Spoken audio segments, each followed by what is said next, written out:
Aujourd'hui, je t'emmène dans la Brenne. C'est une série d'étangs et de marécages qui sont pas loin de Châteauroux. Et pour mon petit périple, je ramène mon fidèle destrier que peut-être tu sais, peut-être tu sais pas, j'ai transformé pour faire une sorte de van aménagé du pauvre, un truc qui me permet de dormir dedans. Après une petite nuit de sommeil dans la voiture, me voilà en train de me balader sur les étangs de la Brenne.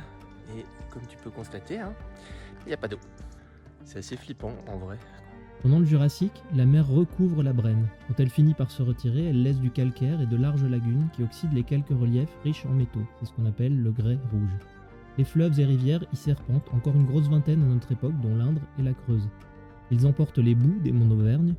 La Brenne reste un vaste territoire marécageux peu propice à la culture. Dès le XIIe siècle, l'homme y creuse des étangs pour la pisciculture et des systèmes de circulation de l'eau. Ils sont plus de 2700 étangs aujourd'hui, soumis aux nouveaux aléas climatiques. Il n'y a pas d'eau. J'ai essayé de me rapprocher de Ronet, parce que Rosenay, je sais pas. Mais apparemment, il y a d'autres étangs. Là, aux étangs Foucault, alors les autres, c'était les étangs de la mer Rouge. Et ben, les étangs Foucault, il y a encore de l'eau.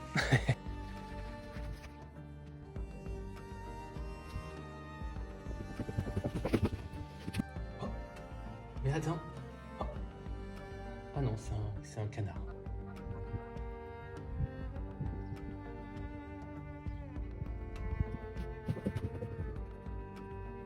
Alors clairement la Brenne, tu le fais soit à vélo, soit en voiture parce que à pied ça te fait des sacrés déplacements entre juste deux points d'intérêt. Tu sais, moi mon pied il est ric-rac et là je démarre une petite balade à la maison du parc qui est entre Rosenay et Leblanc.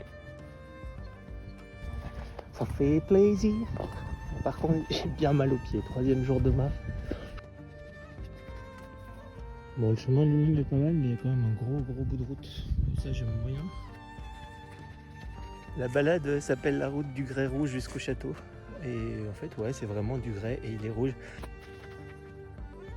En fin de randonnée, donc on arrive au château du Boucher, qui est derrière moi, mais que tu vois pas, qui est en fait construit sur un terre-plein en grès.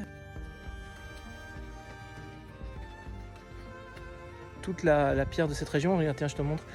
Les maisons à côté, elles sont construites comme ça en pierre rouge.